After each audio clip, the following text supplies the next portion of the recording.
अस्सलाम वालेकुम स्टूडेंट्स। जो हमारा लास्ट टॉपिक था वो कोऑर्डिनेटेड एक्शन था और कोऑर्डिनेटेड एक्शन जो है ये हमने स्टार्ट किया था। कोऑर्डिनेटेड एक्शन में सबसे पहले हमने पढ़ा था स्टिमुलाई। स्टिमुलाई के बाद जो है वो हमने पढ़ा था रिसेप्टर। रिसेप्टर के बाद हमने पढ़ा था कोऑर्डिनेटर्स। लेकिन आज जो है वो चौथा हम पढ़ेंगे, उसका दूसरा कोऑर्डिनेटेड एक्शंस का जो चौथा स्टेप है वो कौन सा है। तो इसमें जो है सबसे पहले जो है हम पढ़ते हैं इफेक्टर्स। इफेक्टर्स जो है वो क्या चीज है? These are the parts of the body which receive message from coordinators and produce particular response. ये जो इफेक्टर्स हैं ये बॉडी के वो हिस्से होते हैं जो कि कोऑर्डिनेटर से मुराद क्या है? ब्रेन और स्पाइनल कॉर्ड। ब्रेन और स्पाइनल कॉर्ड से ये पैगाम को रिसीव करते हैं। रिसीव करने के बाद पार्टिकल जो है रिस्पॉन्स प्रोड्यूस करते हैं, उसे कहते हैं इफेक्टर्स। अब जैसे जो मसल्स और ग्लैंड जो है वो क्या है? इफेक्टर्स हैं in case of nervous coordination. अब ये ब्रेन और स्पाइनल कॉर्ड से जो है ये मैसेज को क्या करते हैं? रिसीव करते हैं और प्रॉपर जो है पार्टिकुलर एक्शन परफॉर्म करते हैं। इन नर्वस कोऑर्डिनेशन जो है वो दो किस्म की होती है, एक नर्वस कोऑर्डिनेशन और एक केमिकल कोऑर्डिनेशन। नर्वस कोऑर्डिनेशन क्या है? Neurons carry message from coordinators brain spinal cord to muscles and gland.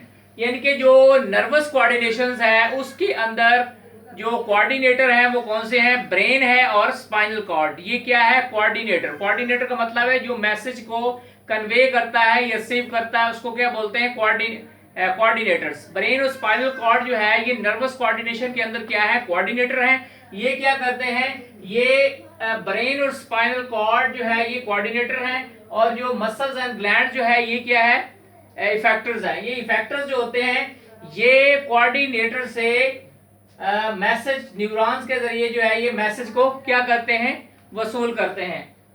तो इसे कहते हैं नर्वस कोऑर्डिनेशन। इनकी नर्वस कोऑर्डिनेशन में न्यूरॉन्स जो है, neurons that carry message from coordinator to muscle and gland that are, इनको हम कहते हैं इफेक्टर्स। और जबकि केमिकल कोऑर्डिनेशन के अंदर जो कोऑर्डिनेटर हैं वो क्या है? ग्लैंड्स हैं, एंडोक्राइन ग्लैंड्स।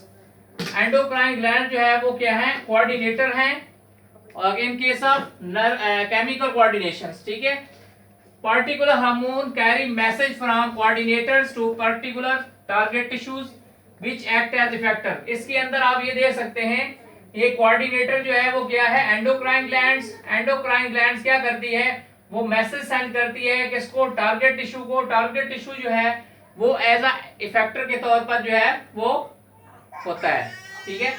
यानी कि जो केमिकल कोऑर्डिनेशन है उसमें कोऑर्डिनेटर एंडोक्राइन है, तो इसके अंदर हार्मोन्स जो है वो मैसेज को कैरी करते हैं कहां से? कोऑर्डिनेटर टू टारगेट टिश्यू तक। तो इसकी एग्जांपल हम देखते हैं।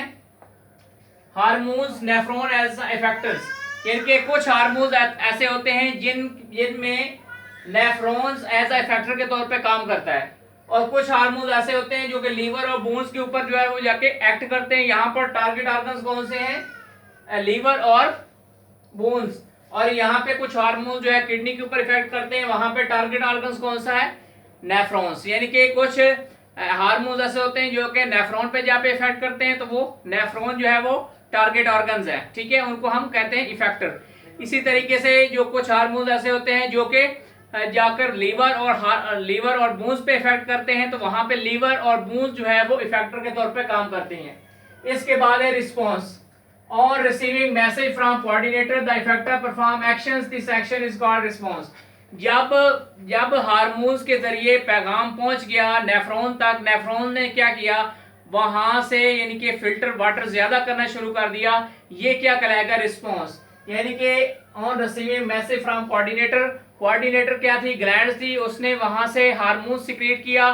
हार्मोन जो है वो यानी कि जब पहुंचा कोऑर्डिनेटर से हार्मोन जब टारगेट ऑर्गन पर पहुंचा तो उसने क्या किया?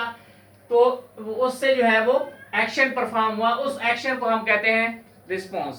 यानी कि जब पैगाम कोऑर्डिनेटर से पहुंच जाता है इफेक्टर के पास, इफेक्टर जो है जो एक्शन परफॉर्म करता है उसे कहते हैं रिस्पॉन्स। एग्जांपल के तौर पर pulling our hands away from something very hot.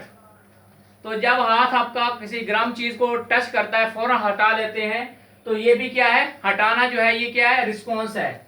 Movement of sunflower toward lights are responses, यानी कि जो सनफ्लावर है वो सूरज की रोशनी की तरफ क्या करता है, मूव करता है। ये भी क्या है, लाइट की वजह से ये उसको रिस्पॉन्स कर रहा है।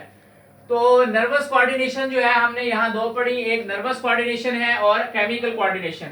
ये दिमाग जो स्पाइनल कॉर्ड से जो कोऑर्डिनेशन हो रही होती है, नर्वस कोऑर्डिनेशन, वो जल्दी प्रोड्यूस होती है, ठीक है, और शॉर्ट टाइम के लिए होती है, शॉर्ट लिविंग होती है। और जो केमिकल कोऑर्डिनेशन होती है वो स्लो प्रोड्यूस होती है और लॉन्ग एक्टिंग होती है, लॉन्ग लिविंग प्रोसेस होता है। यानी कि जो केमिकल कोऑर्डिनेशन जो दिमाग के जरिए है वो क्या होगी, जल्दी प्रोड्यूस होगी और कम वक्त के लिए होगी। आपने हाथ टच किया, फौरन हटा लिया, ये क्या है, शॉर्ट लिविंग। और दूसरी जो केमिकल कोऑर्डिनेशन है ये आहिस्ता आहिस्ता होगी और लंबे अरसे के लिए होगी। तो ये था आज का टॉपिक। तो आई होप कि आपको समझ आ गया होगा, आप इसको अच्छी तरीके से कीजिएगा। आज ये जो है ये टॉपिक हमने कंप्लीट कर लिया। और ये लॉन्ग क्वेश्चन जो है ना वो आ सकता है, describes the different steps of coordinated actions. तो यहाँ ये हमारा कंप्लीट हो गया। थैंक्स।